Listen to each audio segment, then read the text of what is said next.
Year 3, happy Monday and welcome back to another history lesson where we're going to be continuing to look at the Roman Empire and also thinking about the effect that the Romans had, on Britain. So I'm just going to share my screen. Last lesson we were starting to look at Roman gods and goddesses, weren't we? So let me just go back up to the top. We're going to continue to be looking at the gods and goddesses. Let me just go to that. There we go. We're going to be continuing to look at the gods and goddesses from the Roman times, thinking about all their myths and their superstitions that they had. So today, our learning intention is to understand what religious beliefs the Romans had and know about some of the gods and goddesses that were worshipped. So we started to make connections, didn't we, last week, connecting all the different gods together. So just a bit of a recap. In the earlier times, the Roman people believed in many different gods and goddesses whom they believed controlled different aspects of their life. They didn't necessarily have a central belief system of their own, but rather borrowed god rituals and superstitions from a number of sources and adapted them to suit their own. So before we said that quite a few of the Roman gods were very similar to the Greek gods. So they may have taken a couple of those and put their own spin on it. The Romans believed in good and bad omens, and they performed many rituals in the hope of receiving good luck. Romans held festivals every month to honour the gods, and they would worship their gods and goddesses at temples. Okay. So going back over some of the gods and goddesses there, many of their gods and goddesses are the same as Greek ones, which we've had before.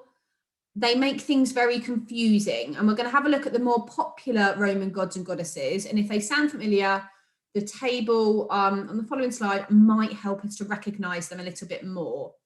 So you may have heard of Venus or Aphrodite, which we know is the goddess of love. Hear quite a lot about her. So the Roman gods' names are down on the left-hand side.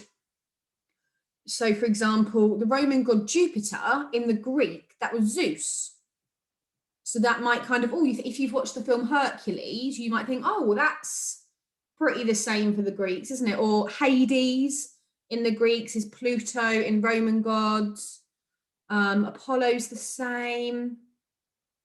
Athena and Minerva. So you've got a couple of different gods. So take a moment just to have a look at these gods to see if there are any similarities or differences between the Roman gods and the Greek gods.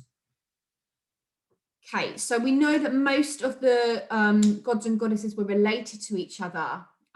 You might want to have a look at your family tree that you made last week to see if you can have a look and refresh your memory on those different links that we had.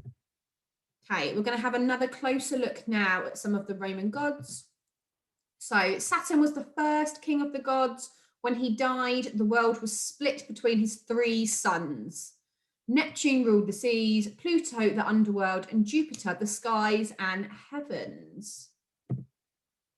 He had a special weapon. Saturn's children, Jupiter, Neptune, and Pluto, represent air, water, and death. The 3 things that time cannot kill. Okay, skip that one. Oh, actually, there was a festival. He was the god of agriculture or seed sowing. But the celebration festival in December each year led him to being associated with time, and it always lasted until Christmas. Oh, I'm sorry, it didn't last until Christmas. It lasted 7 days, and it's very similar to our Christmas now. We have got here Jupiter, who was the king of the gods and the heavens. We've got a little bit of information about him there. He was the most powerful god. His name means father of the day or the sky or heavenly father. He rode a winged horse called Pegasus, who carried thunderbolts that Jupiter used as weapons. And he had an eagle as his messenger. Jupiter had 12 gods as his special advisors, and he had children, all of whom had special powers as well.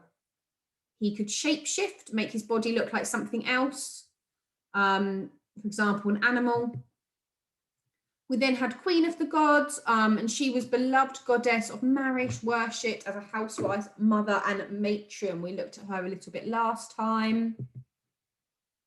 Although she watched over all the Roman women, her special concern was Roman married women. There was a festival every year on the 1st of March to honour her. Here we have Neptune, who was the god of the seas. His weapon was a trident, which had 3 prongs coming out of it. He rode a dolphin as a horse. He was very powerful. Lots of people were very scared of him. And he had bad moods, and this would affect the seas. Angry seas were dangerous, so people brought gifts to the temple to try and please him. Neptune was also the god of earthquakes, known as the Earth Shaker. Here we have Pluto, god of the underworld. Pluto ran the world. The underworld was where Romans believe your soul went when you died. If you were good, you would go to a nice part of the underworld. However, if you were bad, then it wasn't very pleasant. He had a golden chariot and a helmet that would make you invisible. That's a nice little superpower, isn't it?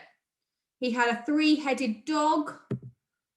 Okay, now we've got Venus, who's the god of love and beauty. According to myth, Venus was born from sea foam. She represents water, essential to life, and she's contrasting with Vulcan and Mars, who are gods of fire and water. Lots of information to take in here, I'm sure. She was very beautiful, and many statues and paintings of her were made. Her sign was a rose. So after giving you so much information about all the different Roman gods, your job today is to design a Roman god. You will need to give your god a name. You will need to think about what they're the god of. We've had the god of the sea, god of the earth, god of the whatever is going to be the god of. Any specific weapons? Some of them had the trident, didn't they? Any specific powers are they going to have? And key attributes. Are they nice? Are they not very nice? Are people scared of them? That sort of thing. And then maybe a little picture as well. I can't wait to see all your different Roman gods and goddesses. Get a bit creative with it. Think about the Romans. These were all myths, weren't they? These were all myths and all superstitions that the Romans believed. So you are going to have a go at creating your own Roman god. I can't wait to see them, and I will speak to you all soon. Bye.